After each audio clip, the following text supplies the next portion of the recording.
এখানে বসেছো কেন? এটা কি বসার জায়গা?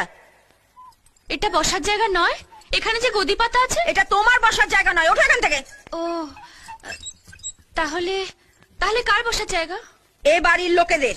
ও তাহলে তো ঠিকই আছে, আমি তো এখন এ বাড়ির লোক। এ বাড়ির লোক? কোথাকার কে অজাত কুজাত? চুপ, একদম চুপ। তখন থেকে উল্টো পাল্টা বকে যাচ্ছে, অজাত কুজাত। তুমি জানো আমি কে, আমার বাবা মা কে? আমার অত শত জানার দরকার নেই, আমি শুধু জানতে চাই তুমি এখান থেকে বিদায় হবে কিনা। শোনো, তুমিও এখানে পেটের দায় পড়ে আছো, আমিও এখানে পেটের দায় পড়ে আছি। দুজনে ঝগড়া করে কি হবে বলো তো? এসো দুজনে একসঙ্গে দোল খাই। ধ্যাৎ, মেরে তোমার মুখ ভেঙে দেবো আমি, হতচ্ছাড়ি ভেঙে।